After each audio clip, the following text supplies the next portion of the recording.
"Honey, your mom changed the password. I can't open her safe." Those words still echo in my mind like a slap that never quite stops stinging. My daughter-in-law Hannah screamed them at me that Tuesday morning in October, her face twisted with frustration and something else, something that looked dangerously close to greed. The safe I had quietly moved to my bedroom closet, the one whose combination I had changed without telling a soul. Today, I'm going to tell you something I never thought I would share.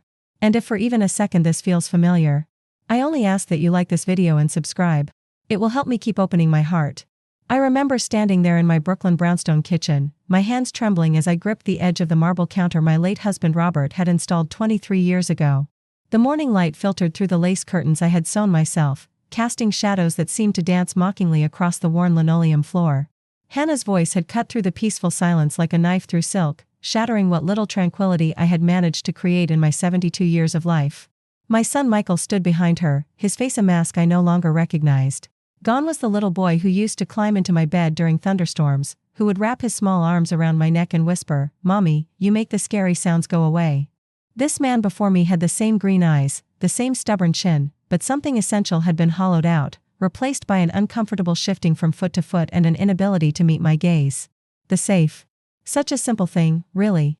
A small metal box where I kept my most precious documents, my marriage certificate, Robert's life insurance policy, the deed to this house, and yes, the modest inheritance my mother had left me. $27,000 in cash that represented a lifetime of penny pinching and careful saving. Money that was supposed to be my security blanket, my guarantee that I would never be completely helpless. But Hannah had other ideas about that money. She always had. I can still taste the bitter coffee I had been drinking when she first suggested I contribute more to the family expenses. It was 3 months after Michael married her, and they had moved into the apartment above mine. "After all, Eleanor," she had said, her voice honey sweet but her eyes calculating, "we're all family now. Family shares everything, right?" Family. The word had once filled my heart with warmth. Now it felt like a weapon being used against me. Let me tell you how I got here, to this moment of reckoning in my own kitchen, facing two people who were supposed to love me but looked at me like I was an obstacle to be overcome. 23 years ago, when Robert collapsed in our garden while planting tomatoes, I thought my world had ended. The heart attack took him so quickly that the paramedics said he probably never felt any pain. But I felt enough pain for both of us. Suddenly, I was a 49-year-old widow with a teenage son and mortgage payments that seemed impossible on my part-time seamstress salary. But I managed. God help me, I managed everything. I worked 16-hour days, taking in alterations and custom sewing jobs from 3 different boutiques along Court Street. My fingers bled from the constant needlework, and my back ached from hunching over that old Singer sewing machine until 2 in the morning. When Michael needed money for college applications, I sold my wedding ring to pay the fees. When he wanted to join the soccer team, I skipped meals for 2 weeks to afford the cleats.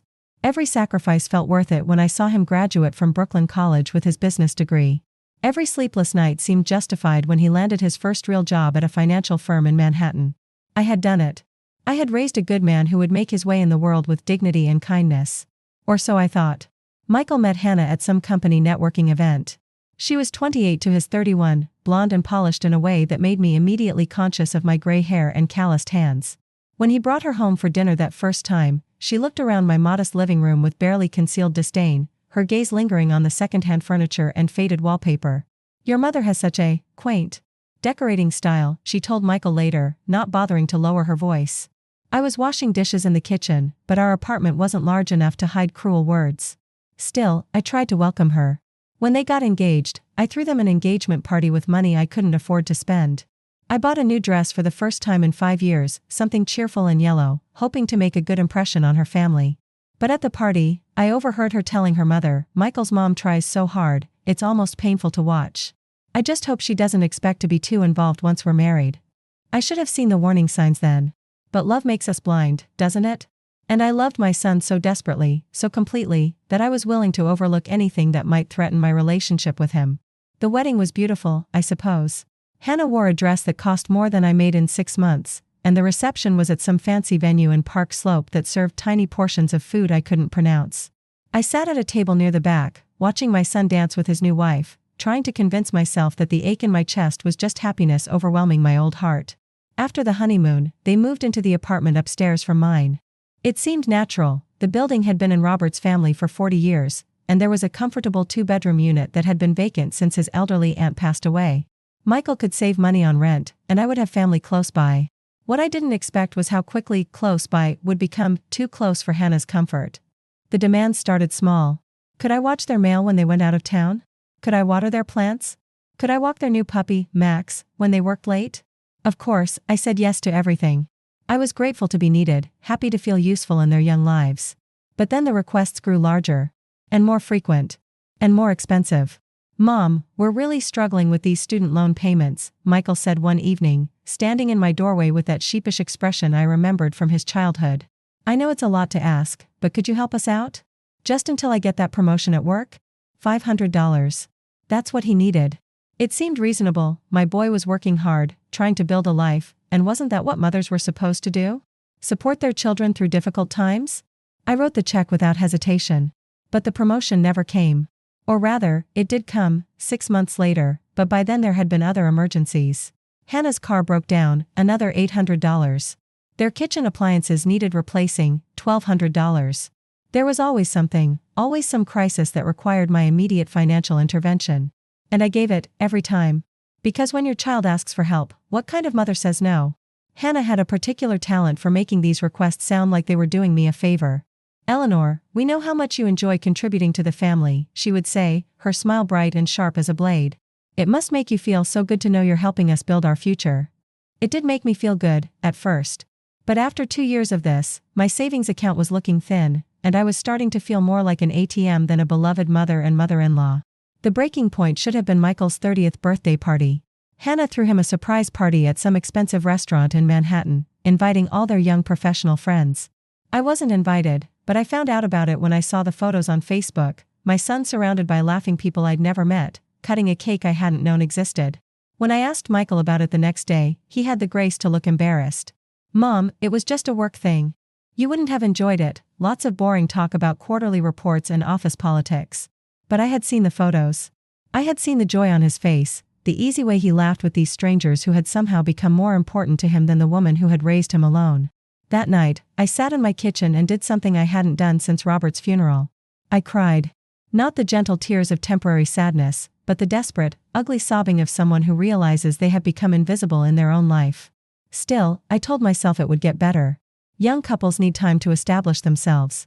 It was natural for Michael to prioritize his marriage and his career. I was being selfish, expecting too much attention from a busy man with his own responsibilities. Then Hannah got pregnant. The news should have filled me with joy. My first grandchild. A new generation to love and spoil and watch grow up. Instead, I felt a cold knot of dread settle in my stomach as I watched Hannah's calculating smile when she told me. "Of course, we'll need so much help," she said, her hand resting protectively on her still flat belly. "Childcare is so expensive in the city. But having Grandma Eleanor right downstairs, well, that's like having a built-in nanny, isn't it? A built-in nanny. Not a grandmother. Not family. A service provider." The pregnancy brought new demands, each one presented as an opportunity for me to show my love and support. Hannah developed a craving for expensive organic foods that could only be found at specialty markets in Manhattan. Naturally, she was too tired to make the trip herself, and Michael was too busy with work. Could I possibly handle the shopping? Of course I could. And I did, spending hours on the subway and walking through crowded stores, hunting down exotic fruits and artisanal cheeses that cost more per pound than I usually spent on groceries in a week. When baby Lily was born, I thought everything would change. Surely the arrival of this perfect little creature would soften Hannah's edges, would remind Michael what family really meant. Lily was beautiful, all dark hair and curious eyes, with Michael's stubborn chin and, thankfully, none of Hannah's calculating expressions. I fell in love with her the moment I held her, felt that familiar fierce protectiveness I remembered from Michael's infancy. But even this precious grandchild became another source of unpaid labor. Hannah developed what she called postpartum exhaustion, though she seemed remarkably energetic when it came to going out with her friends or shopping for new clothes. Michael was working longer hours to support his growing family, which meant guess who got called every time Lily needed a diaper change, a bottle, or just someone to hold her while Hannah rested. Don't misunderstand me, I loved every moment I spent with that baby. But I began to realize that I wasn't being asked to be Lily's grandmother. I was being conscripted as her unpaid childcare provider. The final insult came when Lily was 6 months old. Hannah announced that she wanted to return to work, not because they needed the money, but because she was going stir-crazy at home. She had found a wonderful daycare center in Park Slope that charged $2,000 a month. But why should we pay strangers to watch our baby when we have you? She asked, that sweet smile never wavering. You're retired anyway, and you love spending time with Lily. It's perfect. Retired. As if the seamstress work I still did to supplement my social security was just a hobby. As if my time had no value because I wasn't punching a corporate time clock. I wanted to say no. The word sat on my tongue like a stone, heavy with all the resentment and exhaustion I had been swallowing for years. But then I looked at Lily, sleeping peacefully in my arms, and I couldn't bear the thought of some stranger caring for my granddaughter while I sat alone in my empty apartment. So I said yes. Again. For the next year, I woke up every morning at 6:30 to the sound of Lily crying upstairs. Hannah would appear at my door, still in her pajamas, holding the baby in a diaper bag like she was dropping off luggage at a hotel. She's all yours until 6. Hannah would chirp, already heading back upstairs to get ready for her day. Oh, and she's teething, so she might be fussy. And she's almost out of formula. Could you pick some up when you take her to the park? Thanks, Eleanor, you're an angel. An angel. That's what she called me as she consistently treated me like unpaid help. I loved Lily with every fiber of my being, but caring for an active toddler at 70 years old is exhausting in ways I had forgotten since Michael's childhood. My back ached from bending over to pick up toys. My arms grew tired from carrying her up and down the stairs. And every evening, when Hannah finally picked up her daughter, she would examine Lily like she was inspecting damage. Oh, Eleanor, she has a little rash on her cheek. Are you sure you've been changing her often enough? Or, she seems cranky, I hope you haven't been letting her watch too much television. Never a thank you. Never an acknowledgement that I had just given her 8 hours of free childcare so she could pursue her own interests. Just criticism disguised as concern, designed to make me feel like I was failing at the one thing that still gave my life meaning. The breaking point came on a rainy Tuesday in March. Lily had been particularly difficult that day, teething and cranky, wanting to be held constantly but squirming when I tried to comfort her. By the time Hannah came to collect her at 6 o'clock, I was exhausted and my back was screaming. My goodness, Eleanor, Hannah said, looking around my living room at the scattered toys and empty bottles. What happened here? It looks like a tornado hit. I wanted to tell her that what happened was I had spent 10 hours caring for her child while she attended yoga classes and met friends for lunch. Instead, I just started collecting the toys, my movements slow and painful. You know, maybe we should think about getting some real help, Hannah continued, seemingly oblivious to my discomfort. Someone younger, more energetic. This is probably too much for someone your age. Someone my age. After a year of free childcare, after countless unpaid hours of love and labor, I was being dismissed as inadequate because I had the audacity to seem tired. That night, I sat at my kitchen table and did something I hadn't done in decades. I calculated the value of my services. Childcare in Brooklyn averages $15 an hour. For the past year, I had been working an average of 40 hours a week. That was $600 a week, $2,400 a month, $28,800 a year. $28,800. I stared at that number until it blurred through my tears. I had been working a full-time job for free, and instead of gratitude, I was being told I wasn't good enough. The next morning, Hannah appeared at my door with Lily as usual. But this time, I didn't automatically reach for the baby. Hannah, I said, my voice steadier than I felt, I need to talk to you about the childcare arrangement. She looked surprised, like it had never occurred to her that I might have opinions about how my time was spent. What about it? I think it's time for you to make other arrangements. I'm not able to provide full-time care anymore. For a moment, just a moment, I saw something real cross her face. Panic, maybe, or anger. But it was quickly replaced by that familiar sweet smile. Oh, Eleanor, don't be silly. You love spending time with Lily. And we all know how much you need the company. You'd be so lonely without her here every day. She turned it around on me, as she always did. Made my needs the problem, my request for reasonable boundaries into a character flaw. I do love spending time with Lily, I said carefully. But I think she would benefit from being around other children her age. And I have some projects I'd like to focus on. Projects. As if my desire to reclaim my own life was just a passing whim. Hannah's smile grew sharper. Well, I suppose if you don't want to help your own family. There it was. The guilt, delivered with surgical precision. If I didn't want to provide unlimited free labor, I was somehow failing as a mother and grandmother. But this time, I didn't back down. I want to help, I said. But I also need some balance in my own life. Hannah stared at me for a long moment, Lily wiggling impatiently in her arms. Finally, she shrugged. Fine. We'll figure something out. She turned and walked back upstairs, leaving me standing in my doorway feeling like I had somehow lost a battle instead of standing up for myself. The retaliation was swift and cruel. Within a week, my daily interactions with Lily went from 8 hours to maybe 30 minutes when Hannah brought her down to say hello to Grandma. But even these brief visits felt different, supervised, limited, like I was being allowed access to my own granddaughter as a special privilege rather than a natural right. Michael, when I tried to talk to him about it, just looked uncomfortable and mumbled something about letting the women work it out, as if this was some minor domestic dispute instead of the systematic erosion of my relationship with my family. Then came the financial pressure. "Mom, I hate to ask," Michael said one evening, "but we've had to hire a nanny for Lily, and it's really straining our budget. Could you help us out? Just until we get back on our feet." Just until we get back on our feet. The same phrase he had used 3 years ago when this all started. I looked at my son, this man I had sacrificed everything for, and I saw a stranger. When had he learned to look at me like I was a resource to be exploited rather than a person to be loved? But old habits die hard. I wrote another check. The demands escalated. Hannah decided they needed a bigger apartment. Could I help with the security deposit? Michael's car needed repairs. Surely I could contribute to the family transportation fund? They wanted to take a vacation to celebrate their 3rd anniversary. Wouldn't I want to give them this gift?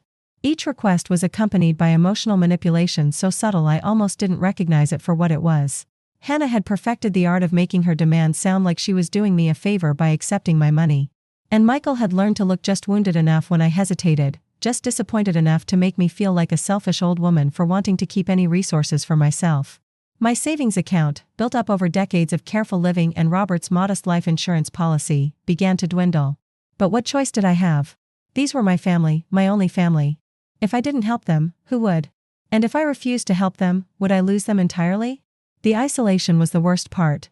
Hannah had effectively cut off my access to Lily, and Michael was always too busy with work or his wife's social schedule to spend time with his mother. My phone would go days without ringing. My mailbox filled up with bills and advertisements, but never personal letters or cards. I started taking long walks around the neighborhood just to feel less alone. I would sit on benches in Prospect Park and watch other grandmothers pushing strollers, their faces bright with joy as they pointed out flowers and birds to wide-eyed toddlers. I envied them so much it physically hurt.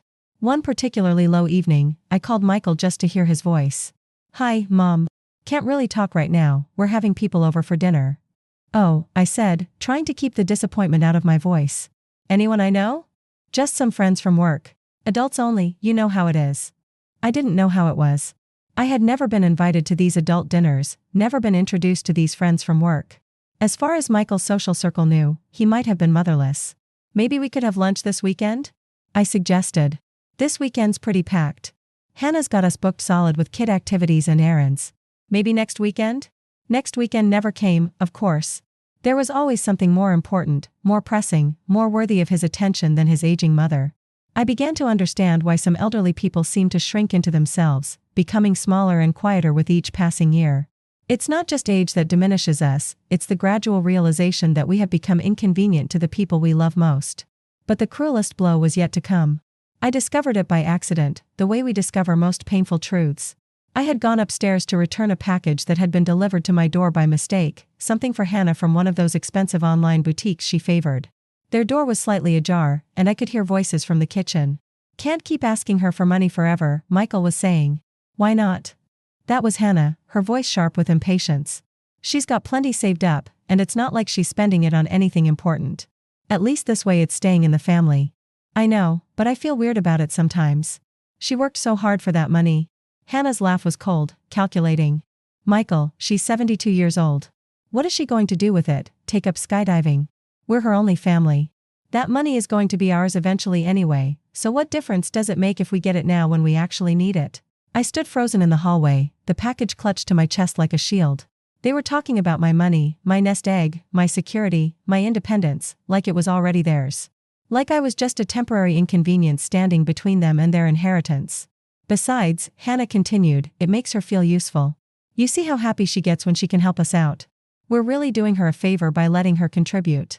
Letting her contribute. As if my financial support was an act of charity on their part rather than exploitation of my desperate desire to remain connected to my family.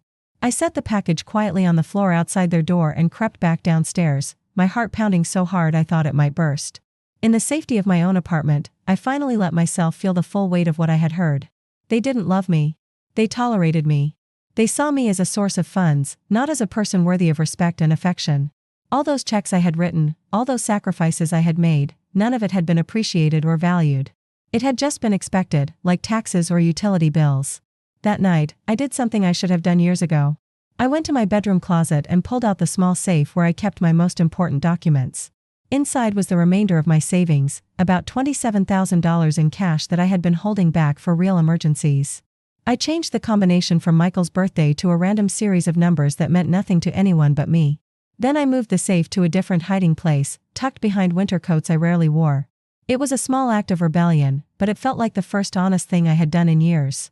The next morning brought the confrontation I described at the beginning of this story. Hannah's frustrated scream when she couldn't access my safe. Michael's uncomfortable shuffling as he realized their ATM had suddenly stopped working. But I'm getting ahead of myself. Let me tell you about the weeks that led up to that moment, the slow process of awakening that preceded my final act of defiance. After overhearing their conversation, I started paying attention in ways I hadn't before. I noticed how Hannah's face would light up when she thought I might be about to offer money, and how quickly it would fall when she realized I was just making conversation. I noticed how Michael would visit more frequently when his bills were due, how his affection seemed directly correlated to his financial needs. I also started keeping track of exactly how much I had given them over the years. The numbers were staggering. Between direct loans, emergency contributions, and paying for things like groceries and utilities they claimed they couldn't afford, I had handed over nearly $60,000 in 3 years. $60,000. That was more than my annual Social Security income. I had been supporting 2 working adults, paying for their lifestyle choices while they criticized me for not being generous enough with my time and energy. The more I thought about it, the angrier I became. Not the explosive, dramatic anger you see in movies, but a cold, steady fury that burned like a pilot light in my chest. I had been played for a fool by the 2 people I loved most in the world. But anger wasn't enough. I needed to understand how I had allowed this to happen, how a woman who had raised a child alone and managed a household for 40 years had become such an easy target for manipulation. I started reading books about family dynamics and emotional abuse. I learned terms like financial abuse and parentification and emotional blackmail. I discovered that what had happened to me wasn't unique, that elderly parents, especially widowed mothers, were often targeted by their own children for financial exploitation. The knowledge was both liberating and heartbreaking. Liberating because I finally had names for what I had experienced, a framework for understanding that I wasn't crazy or oversensitive. Heartbreaking because it meant confronting the reality that my son, my baby, my pride and joy, my greatest accomplishment, had become someone who would hurt me for financial gain. Around this time, something wonderful happened. I met Dorothy. Dorothy was my age, a widow who lived 3 blocks away. I encountered her at the local library where I had gone to check out some of those books about family relationships. She was struggling with an armload of gardening books, and I offered to help carry them. We started talking, and before I knew it, we were sitting in a coffee shop sharing our stories. Dorothy's situation was different from mine. Her daughter lived across the country and rarely called, but she understood the particular loneliness of being an aging mother whose children had moved on with their lives. More importantly, Dorothy had learned something I was still figuring out: how to find value and purpose outside of her role as a mother and grandmother. I spent 60 years defining myself by how well I took care of other people, she told me. When my husband died and my daughter moved away, I felt like I had no reason to exist. But then I realized I had never figured out who I was underneath all those roles. Now I'm 75, and I'm finally getting to meet myself. Dorothy had become a volunteer at a local animal shelter. She had taken up painting. She had joined a hiking group for seniors and was planning a solo trip to Ireland, something she had dreamed of doing since childhood but had always postponed for more practical concerns. Listening to her talk about her life, I felt something I hadn't experienced in years: envy. Not bitter, resentful envy, but the kind of longing that signals possibility. If Dorothy could reinvent herself at 75, maybe it wasn't too late for me either. But first, I had to deal with the situation at home. The pressure from Michael and Hannah was escalating. They had apparently noticed that I was less responsive to their financial requests, and they were getting more creative in their approaches. Hannah started bringing Lily around more often, but only when she needed something. Lily missed her grandma so much, she would coo, settling the toddler on my lap while launching into some elaborate story about unexpected expenses or urgent needs. Michael tried the direct approach. "Mom, I'm worried about you. You seem distant lately, not like yourself. Is everything okay? You know you can tell me anything, right?" The irony was breathtaking. He was concerned about my emotional well-being while simultaneously working to separate me from my financial security. But their most effective tactic was using Lily against me. The child was now 2 years old, bright and affectionate, with no understanding of the games being played around her. When Hannah would bring her over and then casually mention some expensive need, Lily would climb into my lap and hug me with her tiny arms, and my resolve would crumble like tissue paper. How could I say no when it might mean less money for my granddaughter's needs? How could I prioritize my own financial security over her welfare? It took me weeks to realize that this was exactly the question they wanted me to ask myself. They had made Lily into a weapon against me, using my love for her to override my common sense. The breaking point came on a humid Saturday in July. Hannah showed up at my door with Lily and an envelope full of what she claimed were past due medical bills for the child. The insurance didn't cover as much as we expected, she explained, spreading the papers across my kitchen table. We're looking at about $3,000 in debt. I hate to ask, but we're really scared about what this might do to our credit rating. I looked at the bills, and something felt off. The dates were inconsistent, some of the procedures seemed unnecessary for a healthy 2-year-old, and I could have sworn I remembered Hannah mentioning that their insurance was excellent. Can I see your insurance card? I asked. Hannah's face went blank for just a moment. My insurance card? Yes. I'd like to understand what's covered and what isn't. Maybe there's some mistake that can be corrected. Oh, I don't have it with me. And honestly, Eleanor, we've already been through all that with the insurance company. These bills are legitimate. But her voice had changed, become defensive in a way that made me suspicious. I looked more carefully at the papers she had shown me, and I noticed something that made my blood run cold. Lily's name wasn't on any of them. Hannah, I said slowly, whose medical bills are these? She snatched the papers back quickly, too quickly. They're related to Lily's care. Extended family benefits, you know how insurance works. I didn't know how insurance worked in that level of detail, but I knew enough to recognize evasion when I heard it. And I was starting to suspect that I was being presented with fabricated bills, possibly for medical care that had never happened. I think I need to see more documentation before I can help with this, I said. Hannah's mask slipped completely. Documentation? Eleanor, we're family. Since when do you need documentation to help your own granddaughter? Since I realized that helping my granddaughter and giving money to people who lie to me might be two different things. The words were out before I could stop them, and the silence that followed was deafening. Lily, sensing tension, looked back and forth between us with wide, worried eyes. Hannah stood up so suddenly her chair scraped against the floor. I can't believe you just accused me of lying. After everything we've done for you, after all the ways we've included you in our lives. Included me in their lives. As if allowing me to give them money was a favor they were doing for me. Hannah, I said, trying to keep my voice calm for Lily's sake, I think there's been some misunderstanding about our relationship. Maybe we need to take a step back and, you know what? Fine. If you don't want to help your family, if you want to be selfish and paranoid, that's your choice. But don't expect things to continue the way they have been. She scooped up Lily, who immediately started crying at being pulled away from me so abruptly, and headed for the door. Hannah, wait, but she was already gone, climbing the stairs to their apartment with heavy, angry steps. Lily's cries echoed in the stairwell until their door slammed shut. I sat in my kitchen, surrounded by the scattered papers she had left behind, and I realized I was shaking. Not with fear or sadness, but with something that felt dangerously close to relief. For the first time in 3 years, I had said no to a financial request. For the first time in 3 years, I had questioned their motives instead of automatically assuming they were acting in good faith. It felt terrifying and liberating at the same time. That evening, I called Dorothy. I think I just had my first honest conversation with my daughter-in-law in 3 years, I told her. How do you feel? I considered the question. Empty, sad, and free. Dorothy understood exactly what I meant. The retaliation was swift and severe. For the next 2 weeks, I barely saw Lily except for glimpses of her in the stroller as Hannah hurried past my door. Michael stopped coming by entirely, and when I tried calling, he would answer with the distant politeness you'd use with a telemarketer. Hi, Mom. Everything okay? I just wanted to hear your voice. Maybe we could have lunch this week? Things are really busy right now. Hannah's got us on a strict schedule with the baby's activities. A strict schedule that apparently had no room for his mother. I started to doubt myself. Maybe I had been paranoid, reading malicious intent into what were legitimate requests for help. Maybe I was becoming one of those bitter old women who sees conspiracy in every interaction, who drives away their families with suspicion and accusations.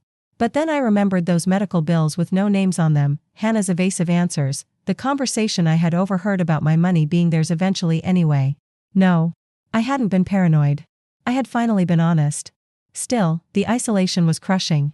I would wake up every morning to silence from upstairs, no longer punctuated by Lily's laughter or Hannah's cheerful demands for assistance. The building felt like a tomb, and I felt like its primary resident.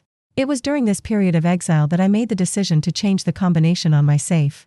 Not because I was trying to hide anything from them, but because I needed to prove to myself that I could act in my own interest, that I could make choices based on my own needs rather than their expectations.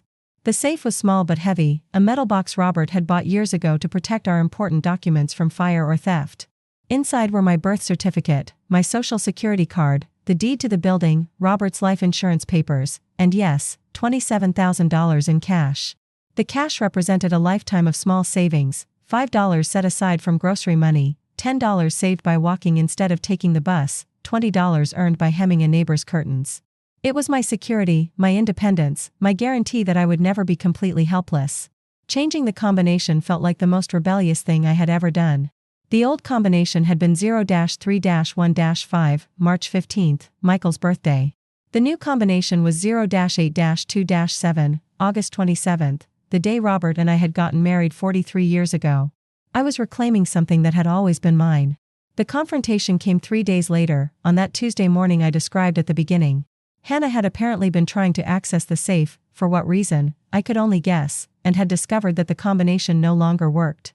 Her scream brought Michael running downstairs, and suddenly my quiet kitchen was full of angry voices and accusations. "Mom, what's going on?" Michael demanded. "Hannah says you changed the combination to your safe?" "I did." "Why would you do that?" I looked at my son, this man I had raised and loved and sacrificed for, and I saw a stranger. When had his eyes become so cold? When had he learned to look at me like I was an obstacle rather than his mother? "Because it's my safe, Michael. And I decided I wanted to change the combination." "But we're family," Hannah interjected. "Family doesn't keep secrets from each other." "Family doesn't keep secrets." This from a woman who had just been caught trying to access my private belongings without permission, who had possibly tried to defraud me with fake medical bills. "You're right," I said. "Family shouldn't keep secrets. So maybe you can explain to me why you were trying to get into my safe without asking?" Hannah's face flushed red. "I wasn't trying to get into anything. I was just checking to make sure it was still working properly. You know, for security reasons." Security reasons. The lies came so easily to her, so smoothly, that I wondered how many other times she had manipulated me with such practiced deception. "Hannah," I said quietly, "I know you've been in my safe before. I know because some of my papers were moved around, and some of my cash was missing." The accusation hung in the air like smoke. Michael looked back and forth between us, confusion and discomfort written across his face. "Mom, that's a serious accusation. Are you sure you didn't just misplace? I'm 72, Michael, not 92. I know when money is missing from my own safe." Hannah's voice went shrill with indignation. "How dare you accuse me of stealing? After everything I've done for this family, after all the ways I've tried to include you in our lives, include me?" The words came out sharper than I intended. "Hannah, you haven't included me in anything. You've used me. You've used me for free childcare, for money, for whatever you needed at any given moment. But you've never once treated me like family." "That's not true. When was the last time you invited me to dinner? When was the last time you asked about my health, my interests, my life outside of what I could do for you? When was the last time you said thank you for any of the dozens of ways I've helped you over the years?" The questions hung in the air, unanswered because we all knew the answers. Never. The answer to all of them was never. Michael looked uncomfortable, shifting his weight from foot to foot like a child caught in a lie. "Mom, I think you're being unfair. Hannah works really hard to manage our household, and you know how much we appreciate everything you do. Do I know that? Because I can't remember the last time either of you said it." "We shouldn't have to say it," Hannah snapped. "It should be understood. Family helps family. That's what family means." "You're right," I said. "Family does help family. But it goes both ways. Family also treats family with respect and honesty and gratitude. Family doesn't lie about medical bills or steal from each other or manipulate each other's love. I never stole anything from you." "Then explain why there was $300 missing from my safe last month." Hannah's mouth opened and closed like a fish gasping for air. Finally, Michael stepped in. "Mom, maybe you miscounted. Or maybe you spent it and forgot, Michael." I turned to face my son fully, this man I had raised to be honest and kind and good. "Do you really think I'm losing my memory? Do you really think I'm so senile that I can't keep track of my own money?" He had the grace to look ashamed. "No, Mom. I don't think that." "Then what do you think is happening here?" Silence. A long, uncomfortable silence where the only sound was the tick of the kitchen clock and the distant hum of traffic outside. Finally, Hannah broke the quiet with a sound that was half laugh, half sob. "I can't believe this is what our family has come to." I can't believe you think so little of us that you'd rather believe we're criminals than trust that we love you. And there it was again, the masterful deflection, the way she could make her betrayal into my failure, her dishonesty into my lack of faith. But this time, I didn't fall for it. Hannah, I said, my voice steady and calm, loving someone and respecting someone are two different things. You might love me, though I'm not entirely convinced of that anymore, but you certainly don't respect me. And I'm tired of pretending that's acceptable. So what are you saying? Michael asked. You're cutting us off because we haven't been grateful enough? I'm saying that I'm no longer going to allow myself to be taken advantage of. I'm saying that if you want a relationship with me, it needs to be based on mutual respect rather than what I can provide for you financially. And if we don't want that kind of relationship? Hannah's voice was cold now, all pretense of sweetness abandoned. I felt something inside me shift, like a weight I had been carrying for years suddenly being lifted from my shoulders. Then I guess we don't have a relationship. The words hung in the air between us, final and irreversible. Michael looked stunned, as if he had never considered that his mother might have limits, might be capable of walking away from people who hurt her. Hannah recovered first, her face hardening into an expression of pure calculation. Fine, she said. If that's how you want it. But don't expect to see Lily anymore. Don't expect to be part of her life or our lives. You're choosing money over family, Eleanor. I hope it's worth it. The threat hit me like a physical blow. Lily, my bright, beautiful granddaughter, used as a weapon against me one final time. But I had learned something important over the past few weeks. Love that comes with conditions isn't really love. It's manipulation. Hannah, I said, if you would keep a child away from her grandmother because I won't give you unlimited access to my money, then you're proving exactly the kind of person I think you are. She started to respond, probably with another perfectly crafted guilt trip, but I held up my hand. I'm done, I said. I'm done with the games and the manipulation and the lies. I'm done pretending that being treated badly is better than being alone. If you want to have a relationship with me, a real relationship based on love and respect, then you know where to find me. But if you just want access to my resources, then you're going to be disappointed. I walked to my front door and opened it, a clear signal that the conversation was over. Hannah stormed out first, her heels clicking angrily on the hardwood floor. Michael lingered for a moment, looking at me with an expression I couldn't quite read. Mom, he said softly, I never wanted it to be like this. Neither did I replied. But this is where we are. He nodded and walked past me, following his wife up the stairs. I closed the door behind them and stood in my suddenly quiet apartment, listening to the sound of my own breathing. I had done it. I had finally stood up for myself, finally said no, finally refused to be taken advantage of. So why did I feel like crying? The answer came to me as I sat at my kitchen table later that evening, eating a solitary dinner of soup and crackers. I felt like crying because grieving the loss of an illusion is still grief, even when you know the illusion was harmful. I was mourning the family I thought I had, the son I thought I had raised, the relationships I thought were built on love but were actually built on exploitation. But beneath the grief, there was something else, relief. For the first time in 3 years, my phone wasn't ringing with requests for money. My calendar wasn't filled with obligations I resented. My bank account wasn't being steadily drained by people who saw me as an ATM rather than a person. I was alone, but I was also free. The next few days were strange and quiet. I half expected Michael to call, to apologize, to try to repair the damage. But my phone remained silent. The apartment upstairs, which had been full of activity and noise for 3 years, became eerily quiet. At first, I thought they might have gone away for a few days, giving everyone time to cool off. But as the silence stretched into a week, then 2 weeks, I realized they were giving me the silent treatment, punishing me for my defiance by withdrawing all contact. It was a cruel tactic, designed to make me feel so lonely and isolated that I would come crawling back, ready to apologize and resume my role as their personal bank. But something unexpected happened during those quiet weeks. I started to remember who I was before I became the Eleanor who said yes to everything. I remembered the woman who had raised a child alone, who had built a small business from nothing, who had navigated the bureaucracy of insurance companies and mortgage lenders and college financial aid offices. I remembered the woman who had been strong and resourceful and independent. That woman was still inside me, buried under years of doubt and manipulation, but not gone. I started small. I went to the library and checked out books I wanted to read, not because they would help me be a better mother or grandmother, but simply because they interested me. I bought ingredients for meals I enjoyed, not worrying about whether anyone else would like them. I called Dorothy and accepted her invitation to join her hiking group. The first outing was to a state park an hour north of the city, and I was nervous about whether I would be able to keep up with the other women. But as we walked along wooded trails, breathing fresh air and talking about everything except children and grandchildren, I felt more alive than I had in years. You look different, Dorothy told me as we sat on a fallen log, sharing water and trail mix. Lighter somehow.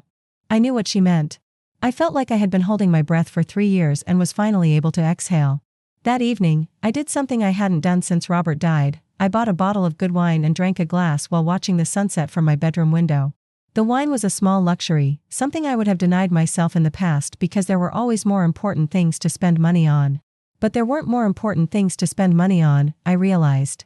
My happiness, my comfort, my peace of mind, these were important things. These were things worth investing in.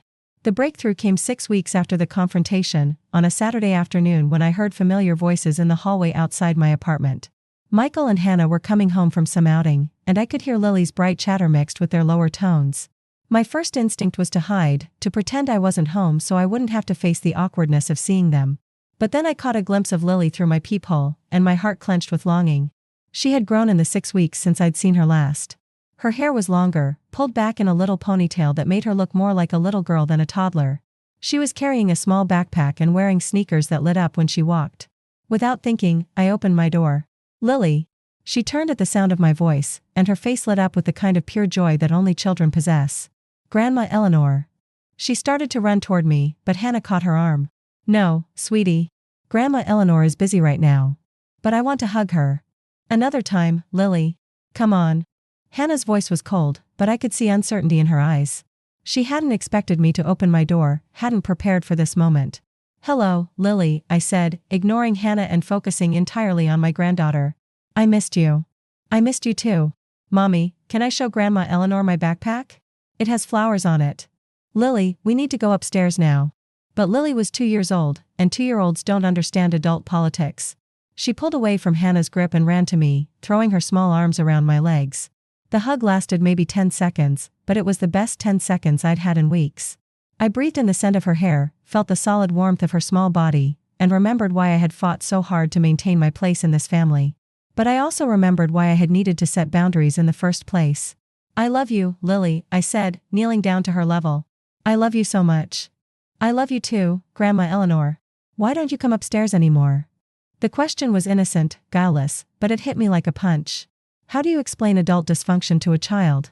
How do you tell a 2-year-old that her parents are using her as a weapon in their war against you? Sometimes grown-ups need a little space to figure things out, I said carefully. But that doesn't change how much I love you.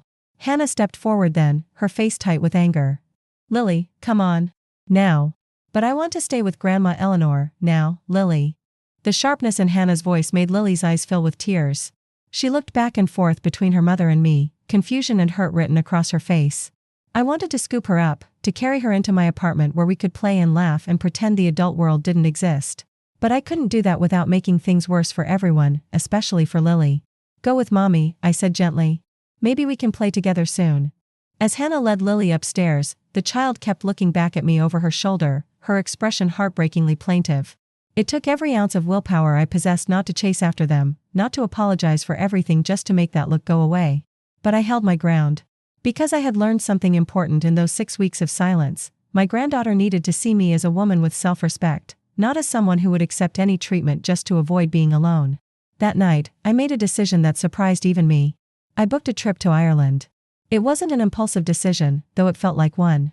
I had been reading about solo travel for seniors, inspired by Dorothy's planned adventure. Ireland had always appealed to me, the green landscapes, the ancient history, the literary tradition. Robert and I had talked about going there someday, but someday had never come. Now someday was here, and I was going to go alone. The trip was 3 weeks away, which gave me time to prepare and, more importantly, time to decide what to do about the situation with my family.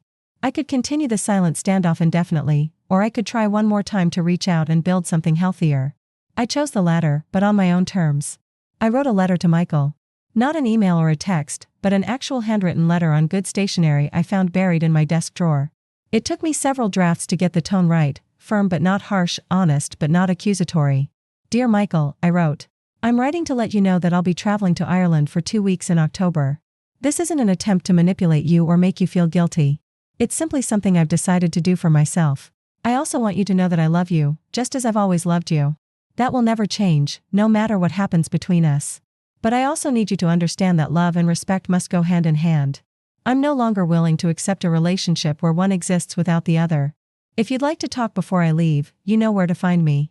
But if you're not ready for that conversation, I'll understand. I'll be here when you are. I signed it simply, Mom, and slipped it under their door early one morning when I knew they would be getting ready for work. The response came 2 days later. Michael knocked on my door around 8 o'clock in the evening, looking uncomfortable but determined. Mom? Can we talk? I invited him in, made tea, and waited for him to find his words. I got your letter, he said finally. Ireland sounds nice. I think it will be. Are you going alone? Yes. He nodded, processing this information. Mom, I want you to know that I never meant for things to get so complicated between us. I know you didn't. Hannah can be intense sometimes. About money and security. She grew up really poor, and it makes her anxious when she thinks we don't have enough saved up. I wanted to point out that Hannah's anxiety wasn't an excuse for taking advantage of me, but I held my tongue. Michael was trying to explain, not excuse, and I didn't want to shut down the conversation before it really started. Michael, I said carefully, can I ask you something? Of course. Do you think the way you and Hannah have treated me over the past 3 years has been fair? He was quiet for a long moment, staring down at his hands. I think we got into some bad patterns, he said finally. I think we started taking you for granted, expecting you to always say yes to everything. And how did that feel to you? Another long pause. Honestly? Sometimes it felt wrong. Sometimes I would ask you for money and feel sick about it afterward. But Hannah would say you wanted to help, that it made you feel needed, and I convinced myself that was true. It was partly true, I admitted. I did want to help. I did want to feel needed. But I also wanted to feel appreciated and respected, and that stopped happening somewhere along the way. Michael's eyes filled with tears, the first genuine emotion I had seen from him in months. I'm sorry, Mom. I'm really sorry. We treated you like a bank instead of like family. The apology was everything I had wanted to hear, but it also raised questions about what came next. Thank you for saying that, I said. But I need you to understand that an apology isn't enough by itself. If we're going to rebuild our relationship, things have to actually change. What do you mean? I mean I need to know that you value me as a person, not just as a source of financial support. I need to know that you want to spend time with me because you enjoy my company, not because you need something from me. Michael nodded slowly. I do want to spend time with you. I miss you, Mom. These past few weeks, I've really missed you. Then let's spend time together. Not because there's an emergency or a crisis, but just because we're family and we love each other. I'd like that. It was a start. Not a solution, not a guarantee, but a start. What about Hannah? I asked. Michael's expression grew troubled. Hannah's angry. Really angry. She thinks you're being manipulative, trying to control the family by threatening to cut off the money. And what do you think? I think you're trying to protect yourself. I think maybe we pushed you too far and you finally pushed back. I felt a surge of hope at those words. If Michael could understand my perspective, maybe there was a chance for genuine repair. Michael, I need you to know something important. I'm not trying to punish anyone or control anyone. I'm just trying to have relationships that are healthy for everyone involved. I understand that now. I'm not sure Hannah does yet, but I'm going to keep working on it. We talked for another hour, carefully navigating topics that had been landmines just weeks before. It wasn't easy, and it wasn't comfortable, but it felt real in a way our interactions hadn't felt in years. As Michael was getting ready to leave, he turned back to me. Mom? Would it be okay if I brought Lily down to see you this weekend? Just for a little while? My heart swelled. I would love that. And maybe while you're in Ireland, you could send me some postcards? I'd like to hear about your trip. I'll send you lots of postcards. After he left, I sat in my quiet apartment and allowed myself to feel cautiously optimistic. The conversation with Michael didn't solve everything, but it opened the door to the possibility that we could build something better than what we'd had before. The trip to Ireland was everything I had hoped it would be and more. I stayed in small bed and breakfasts, took guided tours of ancient castles, and spent hours wandering through museums and libraries. I met other solo travelers, shared meals with strangers who became temporary friends, and discovered that I was perfectly capable of navigating a foreign country on my own. More importantly, I discovered that I enjoyed my own company. For 2 weeks, I made decisions based entirely on my own preferences. I ate when I was hungry, rested when I was tired, and explored whatever caught my interest without worrying about anyone else's schedule or needs. It was liberating in a way I hadn't expected. I sent postcards to Michael as promised, sharing little observations about the landscapes and the people I met. I also sent one to Dorothy, and to my surprise, one to Lily, with pictures of sheep and castles that I thought a little girl might enjoy. The real test came when I returned home. Michael met me at JFK Airport, something he had never done before any of my previous trips. As I emerged from customs, tired but exhilarated, I saw him scanning the crowd with an expression of genuine concern. "Mom, over here." He hugged me tightly, and I was struck by how different it felt from the obligatory embraces of the past few years. This hug felt real, felt chosen rather than performed. "How was your trip?" "Wonderful. Absolutely wonderful." As we drove back to Brooklyn, I told him stories from my travels, and he listened with what seemed like genuine interest. No requests for money, no ulterior motives, just a son wanting to hear about his mother's adventures. "You look good, Mom," he said as we pulled up to the brownstone. "Different somehow." "I feel different." "How so?" I thought about it. "I feel like myself again. Like I remember who I am when I'm not trying to be what everyone else needs me to be." He nodded, understanding flickering in his eyes.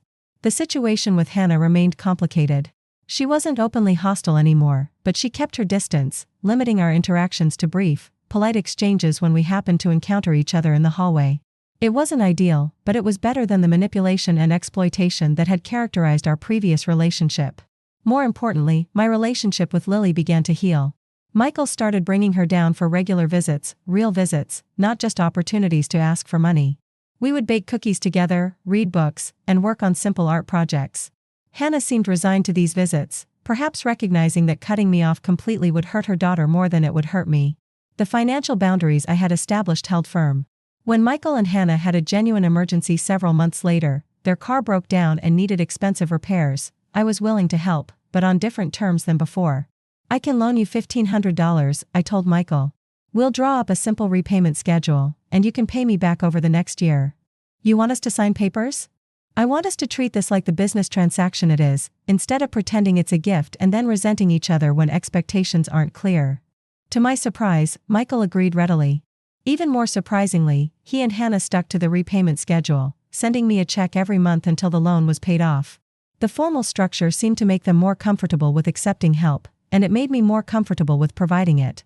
It wasn't the close, warm family relationship I had once dreamed of, but it was honest.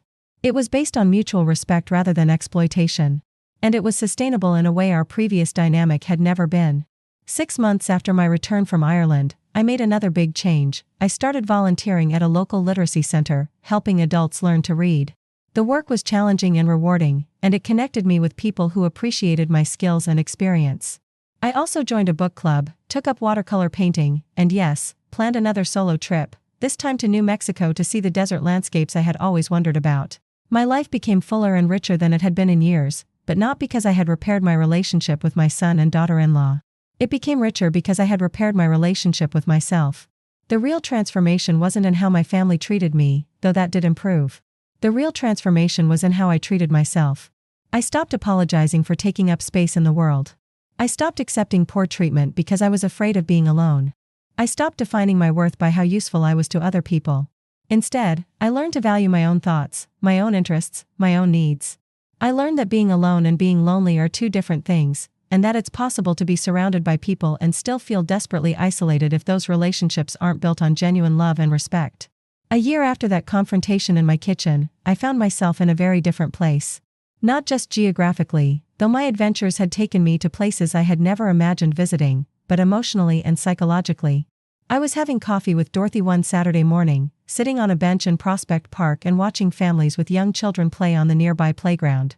Among them, I spotted Michael and Hannah with Lily, who was now 3 years old and fearlessly climbing structures that would have terrified me at her age. "Is that them?" Dorothy asked, following my gaze. "That's them." "How do you feel, seeing them?" I considered the question. A year ago, seeing them without me would have triggered a cascade of guilt and loneliness. Now, I felt something more complex but ultimately more peaceful. "I feel sad that we lost so much time to dysfunction," I said finally. "But I also feel grateful that we found our way to something healthier." As if sensing my attention, Lily looked over and spotted me. Her face lit up with recognition, and she ran toward us, her parents following more slowly. "Grandma Eleanor. Look how high I can climb." I saw. "You're getting so big and strong." Michael and Hannah reached us, and we exchanged polite greetings. The conversation was brief and friendly but not intimate. We were family, but we were also still figuring out what that meant in our new dynamic. As they prepared to leave, Lily gave me one of her enthusiastic hugs. "Are you going on another trip soon?" she asked. "Maybe. Would you like me to bring you back something special?" "Yes. Something with horses." I promised to keep an eye out for horses, and they continued on their way. Dorothy and I sat in comfortable silence for a while, watching the last of the autumn leaves drift down from the oak trees. You know what I've learned? I said eventually. What's that? You can't make people love you the way you want to be loved. You can only decide what kind of love you're willing to accept. Dorothy nodded. And what kind are you willing to accept now? The real kind. The kind that doesn't come with conditions or expectations beyond basic human decency. The kind that sees me as a whole person, not just a role or a resource. And if you can't get that from your family? I smiled, thinking of the book club friends who called to check on me when I was sick, the hiking group that celebrated my birthday with a surprise cake, the literacy students who sent me thank you notes that made me cry with happiness. Then I'll get it from the family I choose, I said. As we gathered our things and headed home, I reflected on the journey that had brought me to this place. It had been painful, messier than I would have liked, and there were still days when I missed the illusion of closeness I had once shared with Michael and Hannah. But I wouldn't trade the person I had become for the person I used to be. The woman who said yes to everything, who apologized for existing, who traded her dignity for the appearance of family harmony, that woman was gone. In her place was someone I was still getting to know, but someone I genuinely liked. A woman who traveled alone and enjoyed her own company. A woman who had opinions and interests that had nothing to do with her role as mother and grandmother. A woman who loved deeply but also respected herself. That evening, I sat at my kitchen table with a cup of tea and my journal, writing down thoughts from the day. It was a habit I had developed during my therapy sessions. Yes, I had started seeing a counselor, another act of self-care that the old Eleanor would never have considered. As I wrote, I thought about all the women my age who might be experiencing something similar to what I had gone through. Women who had spent decades defining themselves by their relationships to other people, who had given and given until there was nothing left, who had accepted poor treatment because they were afraid of the alternative. I wanted them to know what I had learned, that it's never too late to reclaim your life. That setting boundaries doesn't make you selfish or cruel. That choosing yourself isn't the same as abandoning the people you love. Most importantly, I wanted them to know that being alone isn't the worst thing that can happen to you. Being invisible in your own life, that's the worst thing. Being taken for granted by the people who are supposed to love you most, that's the worst thing. There's a difference between solitude and loneliness, just as there's a difference between family and people who happen to share your DNA. Real family, the kind worth fighting for, treats you with kindness and respect even when they disagree with you. As I finished writing and prepared for bed, I felt grateful for the journey that had brought me to this place. Not grateful for the pain or the betrayal or the years of being taken advantage of, but grateful for the strength I had discovered in myself when I finally said enough. Grateful for the woman I had become when I stopped trying to earn love and started demanding respect. Grateful for the life I was building, one authentic relationship and one genuine experience at a time. Tomorrow would bring new adventures, new challenges, new opportunities to practice the self-respect I had worked so hard to develop. And I was ready for all of it. The woman who had once been afraid to change the combination on her own safe had learned to change her entire life. And it was beautiful. So I ask you, have you ever lived through something like this? Have you ever found yourself giving and giving to family members who seemed to take your love for granted? Have you ever had to choose between being taken advantage of and standing alone? Share your story in the comments below. Your experience matters, and you're not alone in whatever you've faced. And if this story touched something in your heart, if it reminded you of your own journey or gave you hope for changes you might want to make in your own life, please like this video and subscribe to my channel. It helps me continue sharing these stories, continue opening my heart to connect with yours. Because sometimes, the most radical thing we can do is simply refuse to disappear. Sometimes, the greatest act of love is teaching others how we deserve to be treated. And sometimes, the best family we can have is the one we create by honoring ourselves enough to demand better.